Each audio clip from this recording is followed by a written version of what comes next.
Welcome to What is Going On's Truth in Medicine show. Each month, broadcaster, author, and media consultant Sandie Sedgbeer and naturopathic medical doctor, researcher, and global health educator Dr. Worden bring you the latest news and research from leading-edge science and new integrative medicine to help you outsmart cancer, chronic disease, aging, and more. Here's your hosts, Dr. Worden and Sandie Sedgbeer. Hello and welcome to the Truth in Medicine show, co-hosted by me, Sandie Sedgbeer. And by me, Dr. Worden. And this month we're going to tell you the real story about the ketogenic diet for you and for your pets also. And we'll be introducing those leaders in those fields as well as exercise and hyperbaric oxygen. Okay, so let's introduce our two guests, Dr. Worden. Sounds fantastic. We're going to start with Ron Penna. First, Ron is an amazing entrepreneur with high brain and heart intelligence. He's the co-founder of Quest Nutrition, a company that's been rated the #2 fastest growing private company in the United States. And he's also the co-founder of KetoPet and the Epigenix Foundation, which is a public charity dedicated to understanding the epigenetic impact of metabolic interventions on human and canine disease. Also with us today is Victoria Field, who, as Program Director of the Epigenix Foundation, has developed ketogenic protocols for both Epigenix and KetoPet while spearheading cancer-focused pilot studies in partnership with oncologists and world-renowned institutions, including Cedars-Sinai Medical Center. And we're so excited to have you both, Ron and Victoria. Thank you. With us. Thank you. It's fun to be here. Thanks for having us. Good. I'd like to start out with Ron, and I'd like our listeners to know that I met Ron and Victoria a few months ago at Quest Nutrition. They were sponsoring a summit for thought leaders. In fact, the keynote at the time was a friend of Sandie's, so this world kind of came together. And a couple of years ago, my good friend, Dr. Dominic D'Agostino, introduced me to some of the team players at Quest Nutrition. So I was already impressed with the company and their products. But when I finally met Ron and Victoria in person and I saw the quality of the attendees in that summit, from researchers to athletes, what I noticed was the common thread that they all had, and that was an intense passion for whatever they were doing in their life, and they were very eager to share their knowledge and were supportive of one another, and I know that was a reflection of Ron himself. So with that, Ron, I'd first like you to tell our listeners about Quest Nutrition and its mission with its healthy, yummy foods. Sure. Well, Quest is about 7 years old now, and we started it really with the intention of, if you look in the food business, you really have kind of a triangle where you've got people who've spent a lot of energy making foods taste very good. I think we've done a good job at that, meaning mankind. They've also focused on the cost of food. We've gotten them quite a bit down over the last few years. And the third piece of that pyramid is really the health aspect, and that's probably the piece that gets forgotten about. And Quest kind of turned that around and focused that we focus mostly on nutrition first and then taste second. And really our mission is to be able to make foods that you crave work for you instead of against you.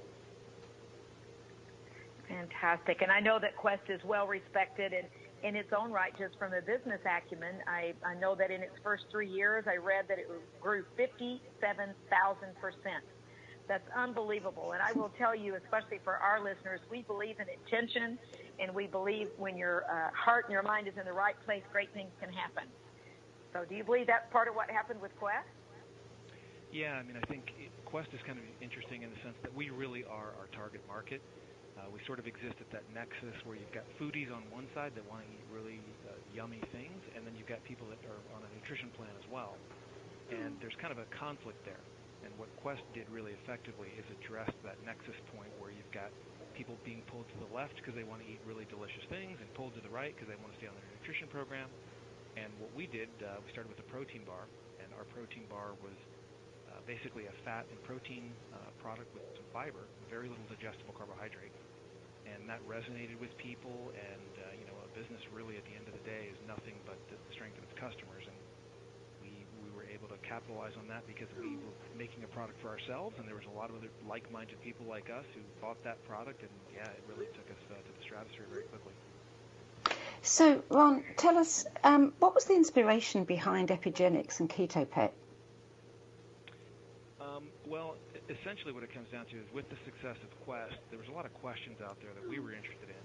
A lot of these questions had to do with nutrition, and there's really not any money for nutrition funding. You know, a lot of people that I know that actually do grant requests, they actually are very careful not to use the word nutrition because they're just not funded very well.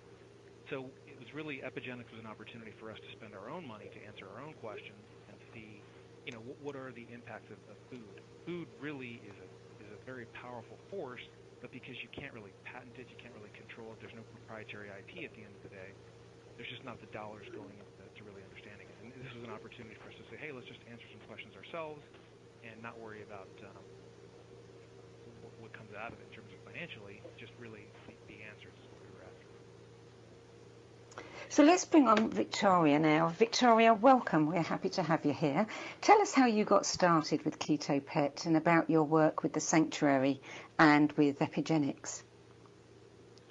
Yeah, so, I've been involved in the nutrition and fitness space for many years and knew Shannon and Ron and that they were sort of creating KetoPet Sanctuary and what they were doing there. And our dog, personally, Sasha at the time, she actually had a brain injury and suffered from grand mal seizures not short after she actually had the incident happen. And so we had her on, Keppra, phenobarbital. We tried so many different things, and she just was a completely different dog. And so while Ron and Shannon were going through establishing KetoPet and protocols there, we decided, it might be a good idea to put our dog on a ketogenic diet and see what happens, because the ketogenic diet essentially got its start over 100 years ago with epileptic patients where essentially drugs failed. They implemented a ketogenic diet and it can control seizures in most cases. So we put our dog on a ketogenic diet, and really what we saw with her was completely life-changing. I mean, she's a brand new dog. Her hair grew back. When she was first diagnosed on a variety of drugs, she lost her hair. She just wasn't the same Sasha we knew. So we watched her transform, and then shortly after we decided, we have to try this for ourselves.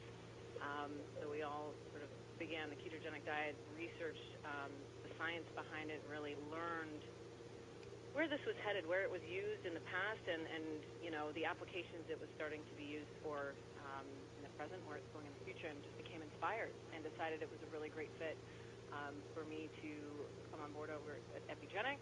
And at the time, the team there wanted to start pilot studies with humans after what we learned with dogs at KetoPet, and really the rest is history. So I was able to take my years in nutrition, really with working with top-level athletes throughout the years, and just helping people get into better shape, and apply that with both canines and people. Which brings us to my dog, Woody. Now, when we put him on the ketogenic, he lost weight, which was our purpose with him. He wasn't ill. So, and that's with many of my patients. They come in and it's gotten this ketogenic. It's not just for health, not just for brain and cancer and all the other things that we talk about, but it's really becoming more and more popular just from a weight loss standpoint. And that's how we use it on our dog. But I want it for our listeners. I want you to describe the Keto Sanctuary, about what's happening and how you're rescuing these dogs and what goes on there. So, Ron, would you, or Victoria, either one? Yeah, so KetoPet was really, what we wanted to do is we wanted to take some tools from human medicine, essentially PET scans, because PET CT is really the gold standard for determining if a human being has cancer. It's not really used in veterinary medicine, but there's been a lot of discussion about, hey, ketogenic diets are so great for epilepsy, and I think there actually is a lot of science. I think there's a lot less on ketogenic diets for some of the other conditions. And we were kind of early in this because we want to see what its effect on cancer is. So we got our own PET scan. We're Los Angeles based, but we ended up doing this in Texas because the state of Texas is really easy to work with. Normally it takes a couple of years to get a radioactive materials license, which you need for a PET scan, because essentially what you do, you inject a person with radioactive glucose, which sounds pretty nasty, but it's actually a very, very low dose.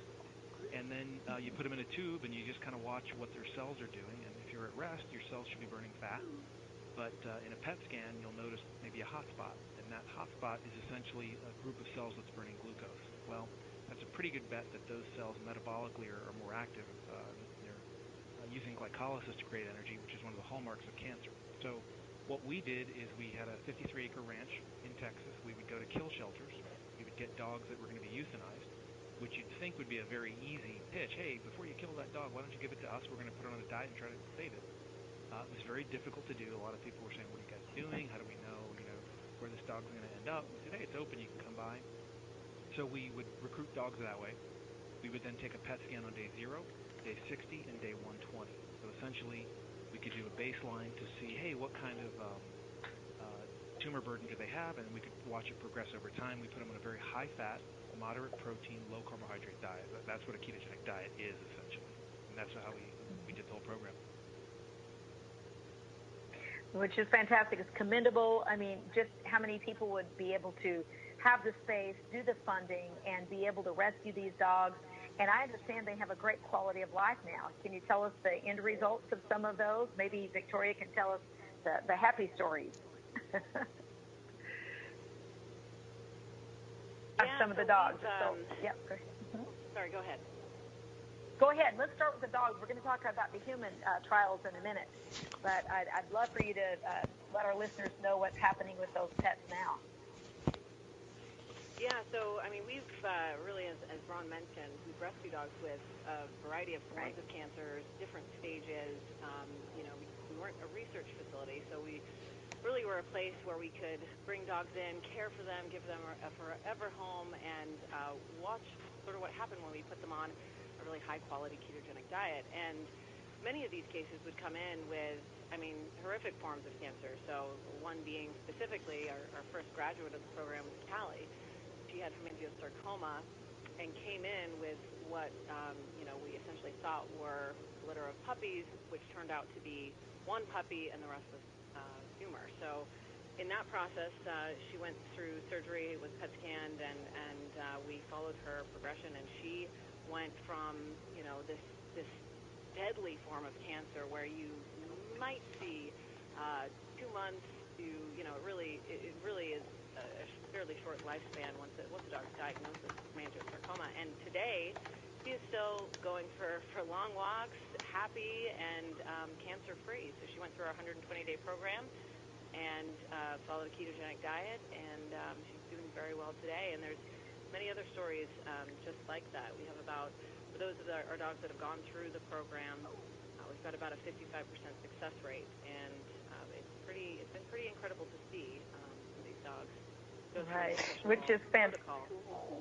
Right. And talk a little bit more about that protocol, because I know you're doing some hyperbaric oxygen, you have exercise, love, and all those things that are important, not just the ketogenic diet with these animals, because that's important for humans as well. Yeah, well, so I'll share some data with you because I think, a lot of times these stories can, you talk about you cherry pick the good ones and you kind of leave the bad ones out. So I'll give you some data that covers all the dogs in the program. One thing that for sure the ketogenic diet does is keeps blood glucose very, very under control. So the average blood glucose reading for all of the dogs that were on ketogenic diets, that's thousands of blood readings. We were doing about 3 to 5 blood glucose and ketone readings per day, and it worked out to, I think it was like 61.2. That was the average blood glucose of the dogs that were on our diets. Kibble-fed dogs, the average was, I think, 93.6.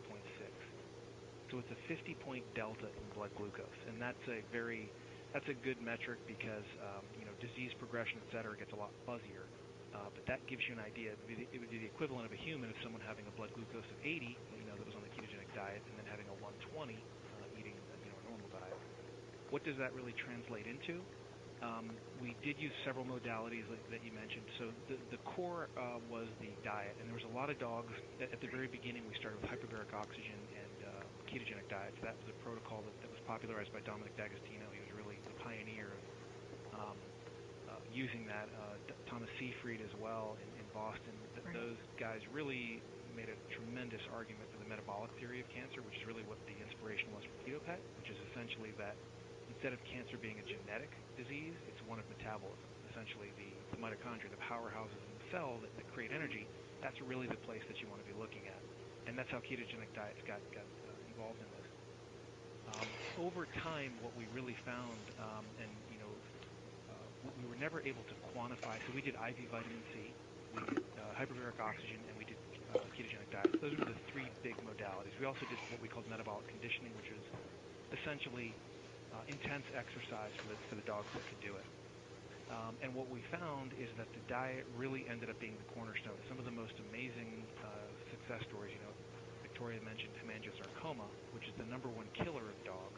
Hemangiosarcoma, you basically, if you catch it super early, about 11 months is as far as a dog will go. And we have a bunch of hemangiosarcoma dogs walking around, we've had for 3.5, 4 years at this point. So it does have a very powerful effect on that, the diet does.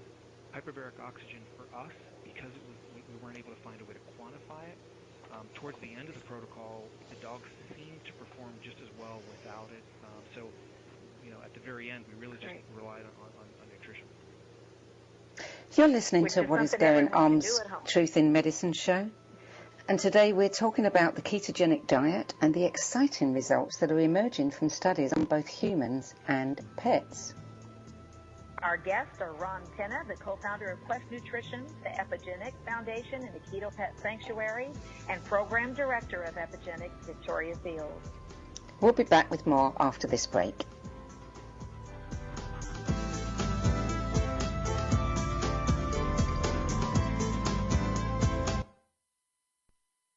The future of Internet radio is here. OMTimes Radio, IOM FM. Hello, this is Dr. Donise Worden, and I'm excited to tell you about homeopathic injections from Hevert Pharmaceuticals. I utilize them in my practice for pain, inflammation, depression, and other medical conditions. I'm achieving excellent results, and I've seen no adverse reactions. I encourage you to explore these novel treatments. Call Hevert today at 855-387-6466 to find a practitioner in your area to administer these FDA-registered medications. 855-387-6466.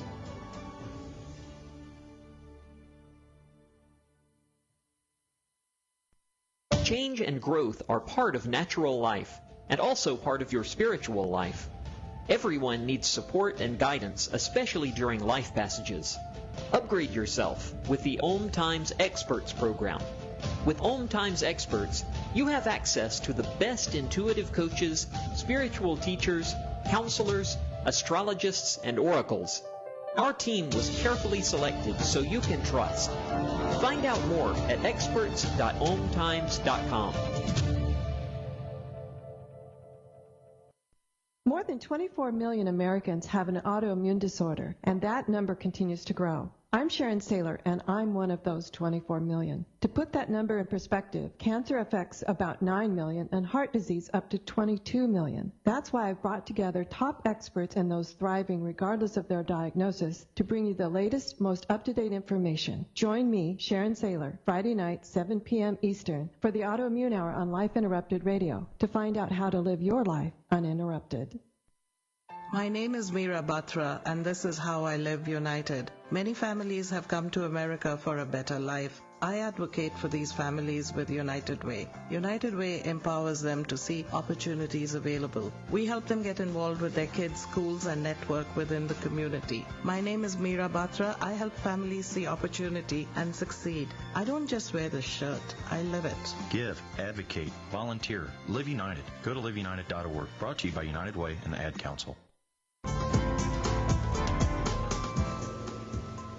Welcome back to Truth in Medicine, and our guest, co-founder of Quest Nutrition, the Epigenix Foundation, and the KetoPet Sanctuary, Ron Penna, and program director of Epigenix, Victoria Field.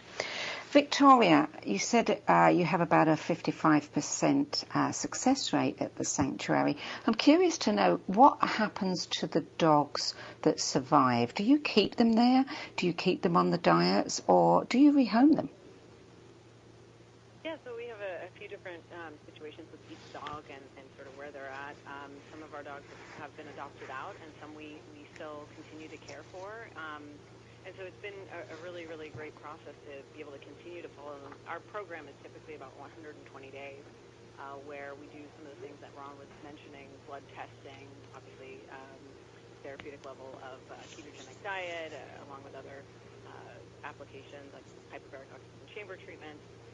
But following that, we continue to care for those dogs, and our mission since then has continued to expand as well, to really sharing what we've learned at the sanctuary with pet parents, with veterinarians, to really push the movement forward. I mean, you hear about ketogenic diets with humans, and there's so much work that needs to be done with proper nutrition in animals. So much of what we do now is sharing that information with the world in a way that makes sense to people, and helping them, sort of building tools that make it very easy to create a ketogenic diet at home. So that's sort of where we're at now in the current day. Which is fantastic. You've given us the great tools. I utilized it with my pet to be able to look at his weight, his activity level, to develop that ketogenic diet for my specific pet. And so you've developed that. You actually have food. So if you're not one that's going to do the raw food and try to put it together and do all this, you've actually got a new pet line, correct, of food that makes it easier for people to find that. Can you tell us quickly how they can get a hold of you for that? And then we want to talk about the human studies, pilot studies. Sure. Yeah, so essentially we've been feeding the diet we've been using at KetoPet for about 4.5 years at this point. And when we started going wider, as Victoria mentioned, to pet parents that are all over the country, they email us and say, how do I do this? Right. Victoria created I'm sorry? No, it's very good. Go ahead. Yeah, she created a KetoPet calculator, and essentially what it does is allows you to put in the weight of your dog, et cetera, and it tells you exactly how to craft a ketogenic diet. You just go to the grocery store and you can mix it up, and if you're so inclined, which I'd recommend people do, you get a blood glucose meter. The one we used at KetoPet is the Precision Extra by Abbott Pharmaceuticals. It will measure both blood glucose and ketones. And one of the nice things about the ketogenic diet is you don't have to believe in it. You can actually validate it for yourself. So you go to the KetoPet calculator, get the diet, mix it up, and you can take baselines of your dog's blood glucose and ketones before and after, and you'll notice a very, very big difference. The big problem is for a lot of people, they were time pressed, and the number one question we got for about 3.5 years was, what can I buy? Because we don't, I can't always make this stuff. I got to buy ground beef. I got to, get coconut oil. And so we actually started a pet food company called Valiant Pet Nutrition, which is valiantpet.com, and it essentially is a ketogenic diet in a bag. And the reason we created that is a little bit kind of going back to the Quest story, in the sense that if we could have recommended something, most of the dog foods out there, they almost exclusively use a lot of carbohydrate, because carbohydrate is a very cheap source. The problem is that will raise your blood glucose very dramatically. So that's really what the Valiant Pet story was, is just needing some sort of product to recommend to people. And for the last 3.5 years, I'd say, the number of people that could actually follow the protocol was much, much less than it is when someone can just buy a product and feed it to their dog directly. Right. We appreciate you making it easier for us, for sure. Absolutely. Now, yes, and Victoria, I want you to talk about the collaboration with the medical institutions, including Cedars-Sinai. I know that you have helped nearly 500 canines with the ketogenic approach, but you've helped over 100 cancer patients as well. Is that correct? That's correct. Yeah, with what we learned at KetoPet, we really wanted to figure out how can we start helping people with this metabolic therapy right away. And one of the ways we could do that was by partnering with oncologists who are open to using a ketogenic diet with their patients that were dealing with a variety of forms of cancer. So we actually had 3 different pilot studies going on at one time. We had an open registry of patients that would get referred to us by a variety of sources, where we would help them and put them on a ketogenic diet and coach them every step of the way. And we done the blood glucose and ketone monitoring kits where they could monitor their levels. We actually had a whole system built application where they would enter in their blood glucose and ketone numbers, and if they popped out of ketosis, I would actually get a notification saying, hey, you might need to check in with this person. So it was a really sort of fine-tuned system that we were able to help these people through nutritional approach. And so we had an open registry of people dealing with a variety of stages of cancer and types, And then we had a group of early-stage breast cancer patients, with breast oncologist, Dr. Bob Elliott, who we worked alongside. There was about 15 to 20 ladies that we put on a ketogenic diet, early-stage breast cancer group, and we followed them for, again, about 120 days, similar to the dogs, but much different in terms of food and choices, and really worked with them to not only go through this program, but really help educate them and make it a lifestyle and make it enjoyable. And it was a pretty incredible process because, many of these women were based in Louisiana, and, they sort of, just like everybody else, you're sort of set in your ways and how you eat and whatnot, and they completely transformed. I mean, we were doing an early-stage breast cancer pilot study, but this almost by accident turned into almost a sort of a weight loss group. They lost over 300 pounds combined in a 120-day period, completely changed their lives, felt better. Their husbands hopped on board, and it was a pretty cool process to kind of see. Then we also worked with a group of brain cancer patients alongside a neuro-oncologist at Cedars-Sinai, and those patients suffered from everything from glioblastoma to astrocytoma, and we put them on a ketogenic protocol. And I would say the most profound effects were sort of noticed with this group.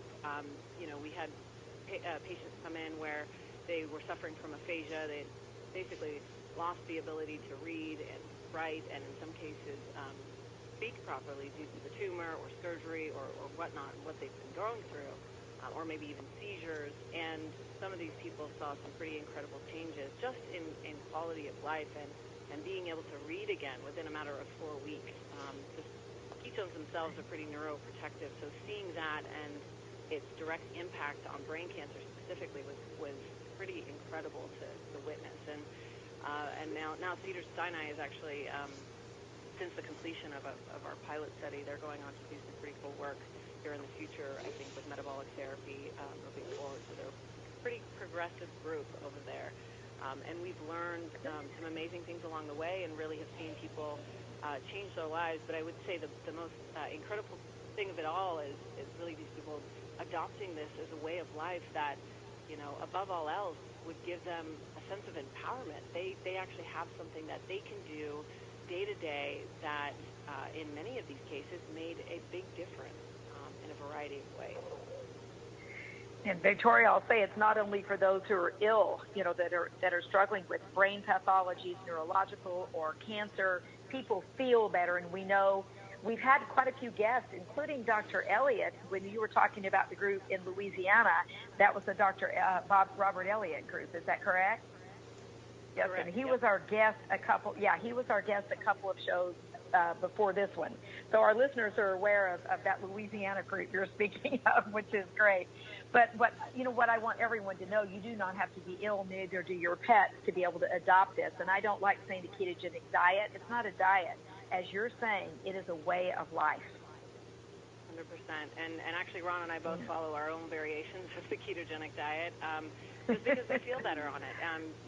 The right. mental sort of focus that you get and not being hungry all the time is a pretty incredible thing. So overall, I just feel better on this nutritional approach. And it's been really cool to be able to sort of flip the script on, so many people, because this sort of got its start in epilepsy, and it's a pretty powerful tool with patients who deal with seizures.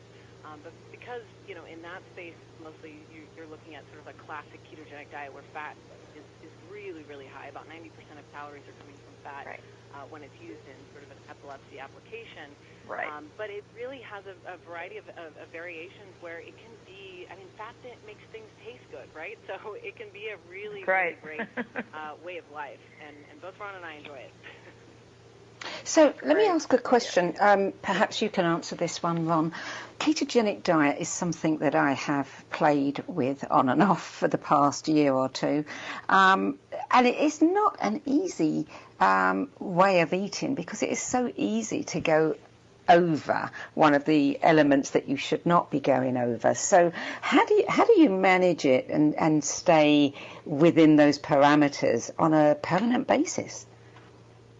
Yeah, it's a good question. I have a lot of friends that have done ketogenic diets, and sometimes they don't get it right the first or second or sometimes even third time.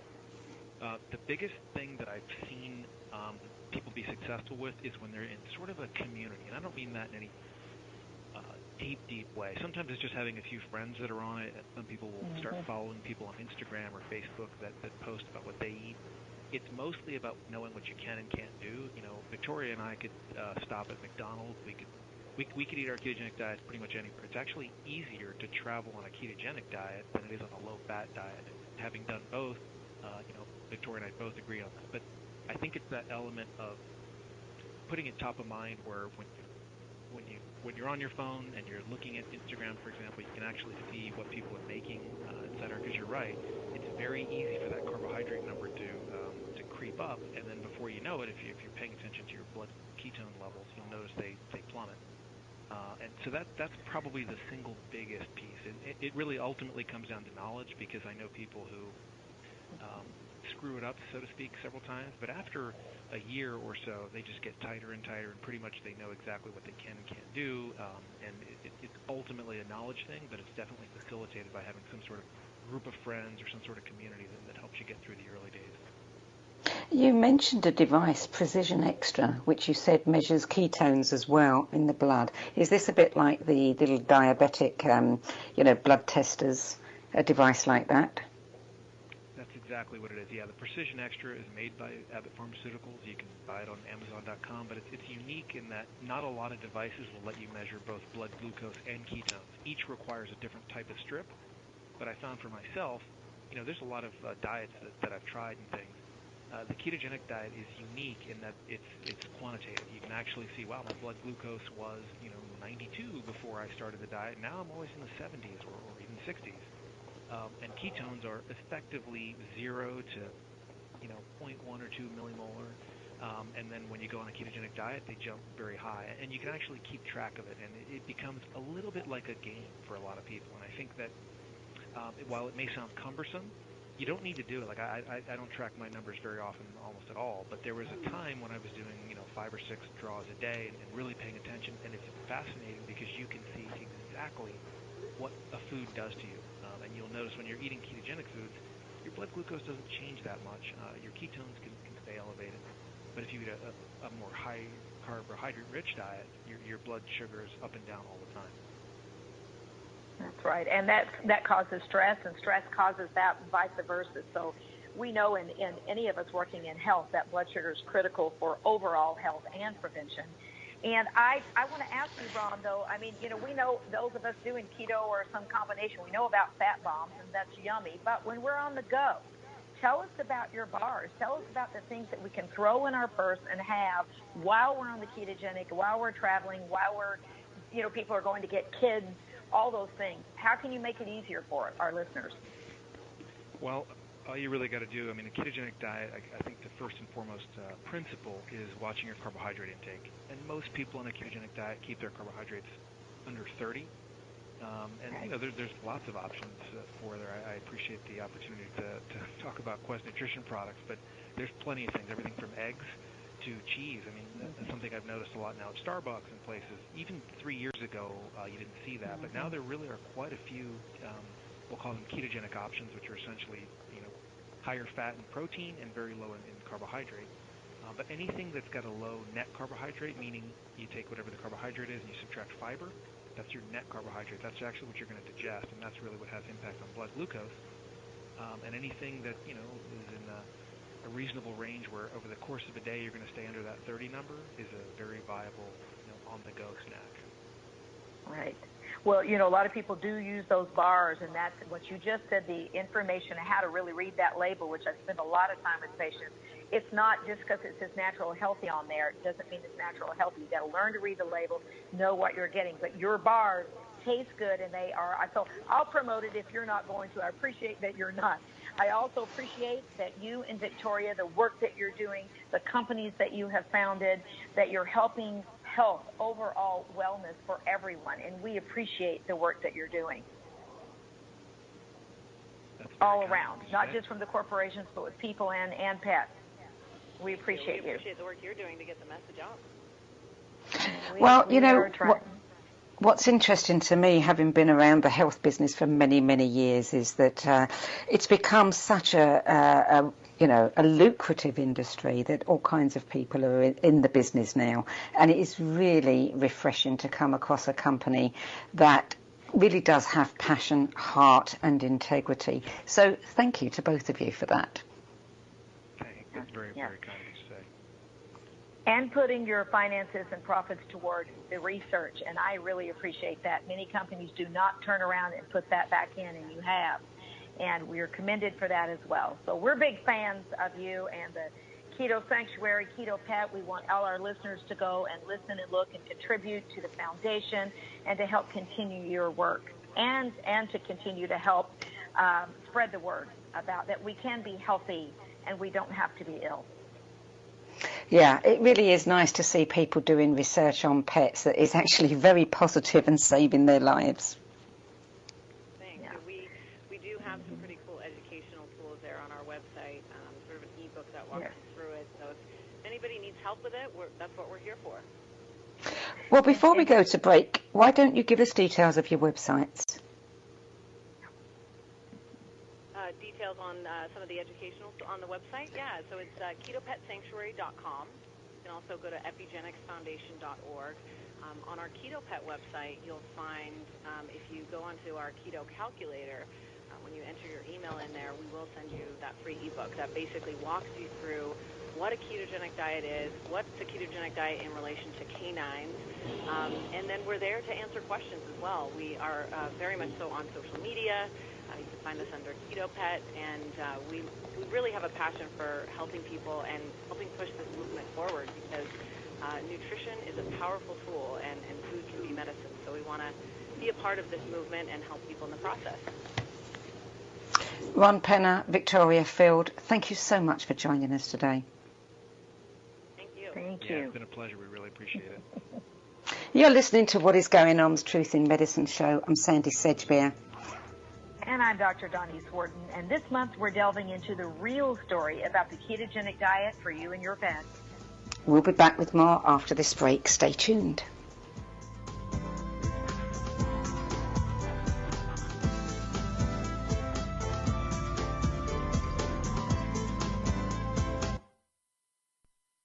The cutting edge of conscious radio, OMTimes Radio, IOM-FM. Hello, this is Dr. Donise Worden, and I'm excited to tell you about homeopathic injections from Worden Pharmaceuticals. I utilize them in my practice for pain, inflammation, depression, and other medical conditions. I'm achieving excellent results, and I've seen no adverse reactions. I encourage you to explore these novel treatments. Call Hever today at 855-387-6466 to find a practitioner in your area to administer these FDA-registered medications. 855-387-6466.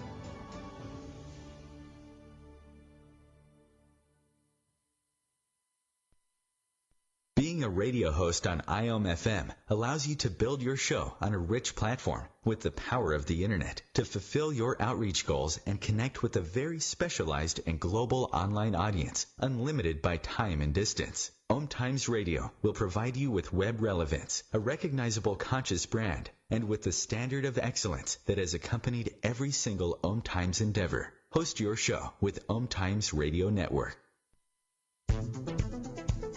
My name is Victor Furman. Some call me The Voice. I've always been fascinated with human nature, spirituality, science, and the crossroads at which they meet. Join me Wednesdays at 8 p.m. Eastern on OMTimes Radio, and we'll explore these topics and so much more on Destination Unlimited.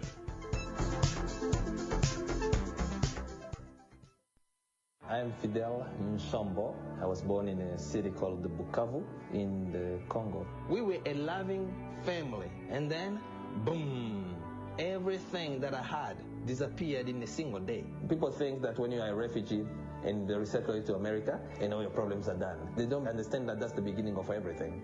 I was not born a refugee. I was made one. It's time we welcome refugee families with open arms. Learn more at embracerefugees.org, brought to you by the Ad Council. Welcome back to the Truth in Medicine show. Dr. Worden, we've talked about ketogenic on and off ever since this series began, and probably even before that. And we've just referred to it in passing. But I mean, I wonder how many of our listeners understand what an incredible breakthrough this really is in terms of our overall health and well-being. Could you just give us a little bit of the research on this? Right. Well, there's more and more coming out, Sandie, and more and more corporations like the ones we just talked to with Ron and Victoria. But on my patients, whenever we first started hearing about it, and I had patients with tumors or cancers, I immediately started trying them on the ketogenic diet, and we were watching those tumors shrink, and they felt great. So then we started hearing about neurological. What can it happen there with Alzheimer's, with Parkinson's, because we knew the background was with epilepsy. So started it on all of my patients: hypertension, high blood sugar levels, diabetes, heart disease, all of it. And watching everyone feel better and their blood markers start changing. In fact, I had a patient this week that came in. I started her on the ketogenic diet. She had many markers that were out: cholesterol, hypertension. She was overweight. She had many other medical conditions. And she came back in and said she'd just been back to her traditional regular doctor, and he said he couldn't believe it. In a short period of time, all of her blood markers were dramatically improved. She had lost her weight. She needed to come off of most, if not all, of her medications because her symptoms weren't there anymore. And the PCP was just astounded. So I become more and more of a fan the more we know about it and the more patients, hundreds that I have on it, and I'm seeing what it does for our bodies. Is it possible that anybody could be resistant in some way? I'm not talking about emotionally or psychologically. I mean physically resistant. Right. Well, what becomes the problem is if we've got high glucose. If someone has very high glucose, they're in that diabetic stage, or they are not able to get that glucose under control, that's when sometimes we need to help them. Sometimes it might be either a natural agent or even metformin, a medication, to get the blood sugar stabilized so the body can go into ketosis. So that's the biggest hindrance. And that's why you have to test both your glucose and your ketone. Ron was talking about one, and we've talked about the Keto Mojo being another device that you have to look at both of those markers, because patients that come back and say, I'm doing everything right, I think, with my diet, but I can't get into ketosis as high as I'd like. But it wasn't until we were monitoring that glucose to say, aha, it's because your sugar is high. That's why you can't get into ketosis. Well, yeah, I mean, it is hard. You can have one apple and suddenly that's it. You're done for the day. You've completely overshot your carb level. And your sugar. And your sugar. So, and you think you're doing something healthy with an apple and some, maybe some almond butter or something, and you're not. Right. If you go out of it in an instance like that, how difficult is it to get back into ketosis? Well, that all depends. Like, I can get into ketosis quickly. I can do a half-a-day water fast, just water only, and I'm there. Now, I have patients that it would take 3 days.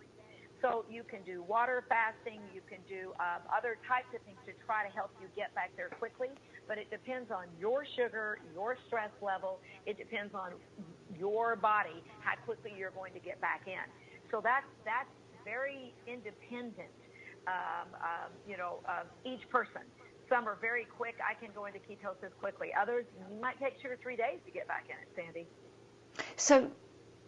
So if you get, let's just say you take, half a day and you do a water fast and you get back into ketosis, isn't there a risk there that someone who is often coming out of it will say, okay, I'm not going to eat anything. I'm just going to stay on this water fast as long as possible in order to stay there?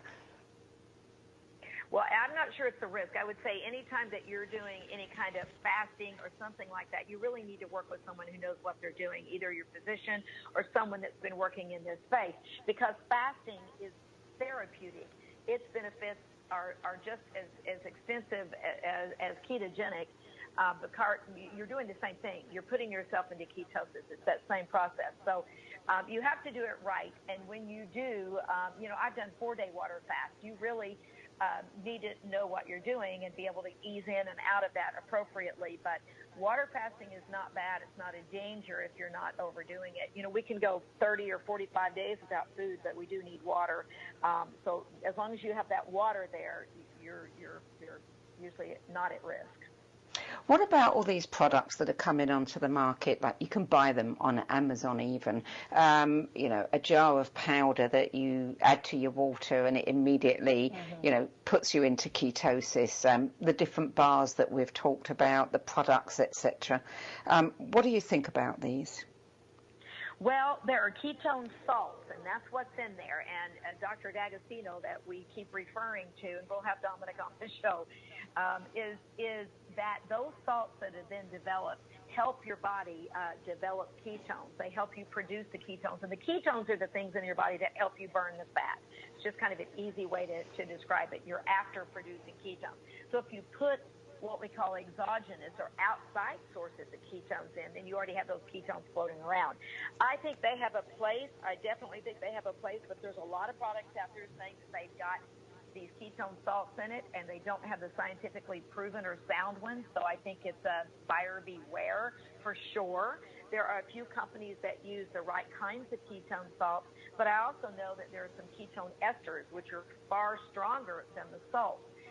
The ketone ester that I would be willing to say I would put my name behind won't be out of development for another year because they're doing the actual real studies.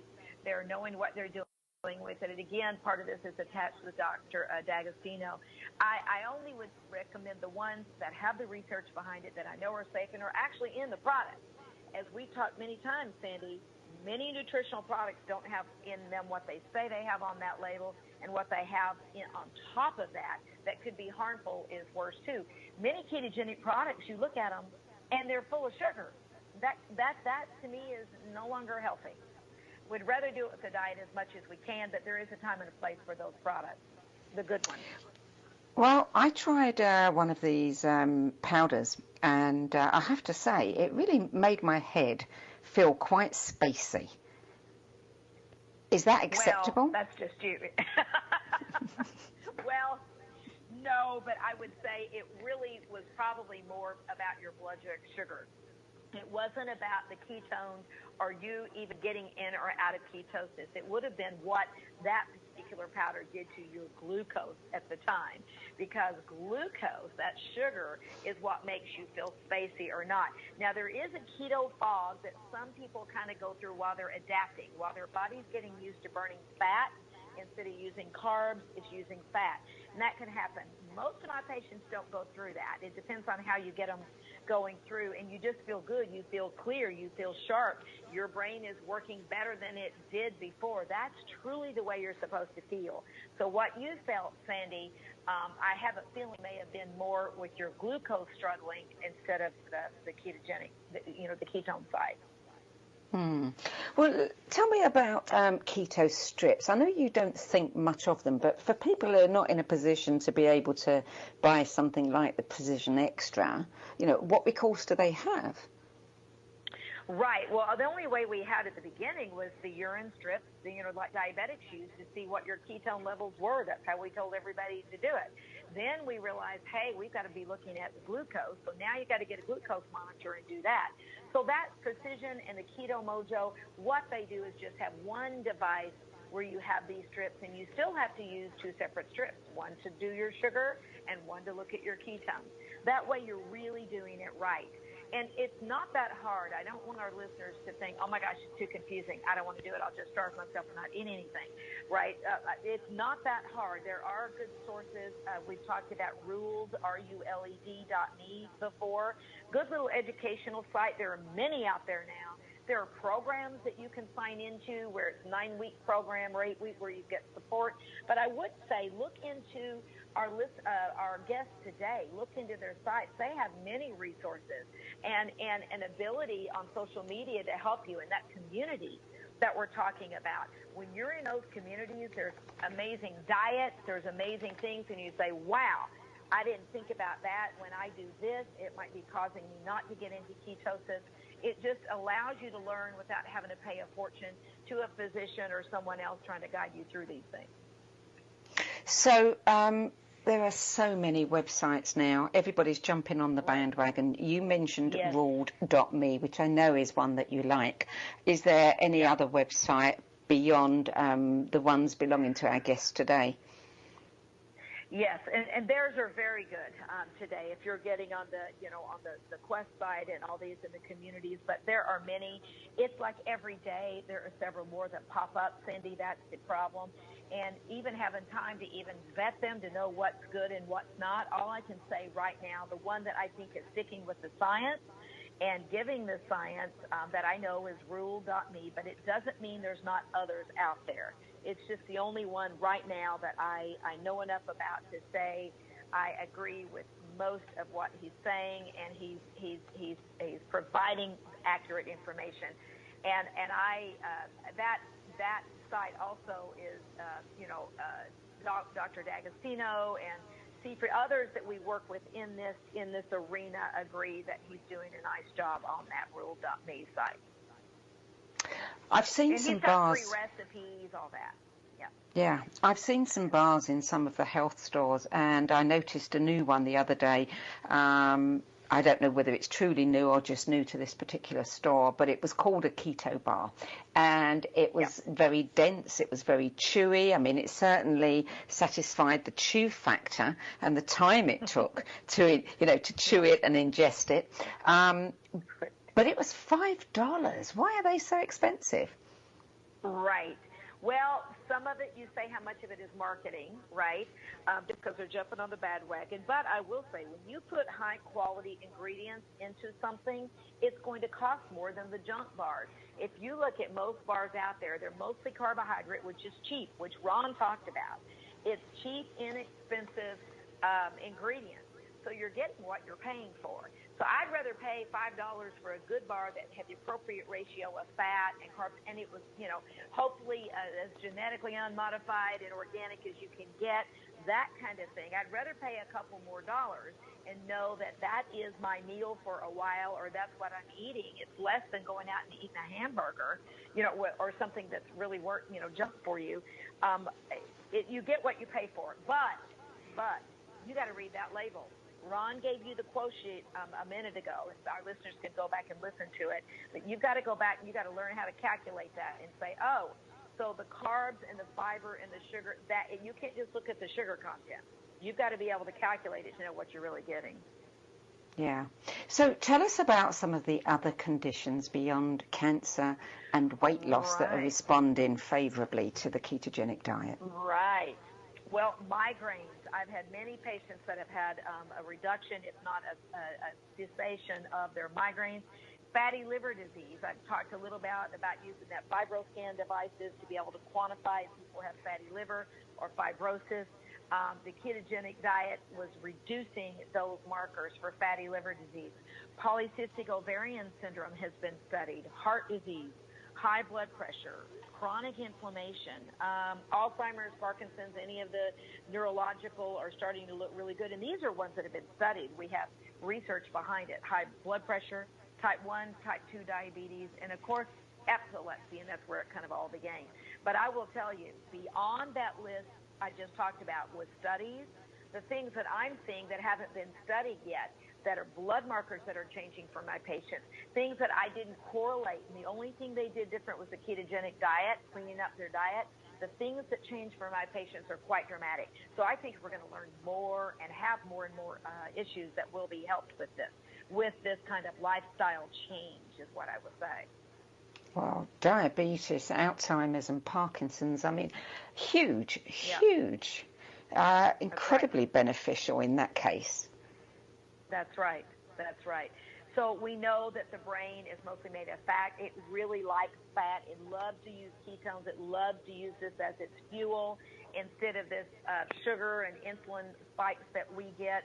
The pancreas loves it when you quit putting sugar in, so it has to produce insulin.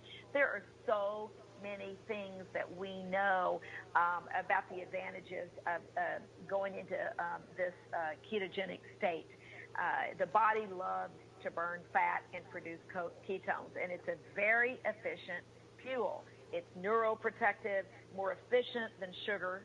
It helps our mitochondria, the powerhouses inside the cell, to produce, even make more mitochondria and to help them give us energy. It helps so many things. And then there's things called BDNF. It's a brain-derived neurotrophic factor. It's a protein in the nervous system. It's been studied in different areas of the brain. And GABAergic tone. I could go on and on, but we're talking ALS, many things. Well, I'm afraid we're going to have to wrap it up now, Dr. Worden. A fascinating subject. We'll have to cover this in depth some more at a later stage. That's it for now for Truth in Medicine, where our mission is to bring you the very latest information, reports and research from leading edge science and new integrative medicine. I'm Sandie Sedgbeer. And I'm Dr. Donise Worden, and if you want to learn the latest about how to live the healthiest life, not fear cancer and other chronic diseases, join us on the last Thursday of every month. We plan to educate, empower, and enlighten you with information so new you may be leading your doctor.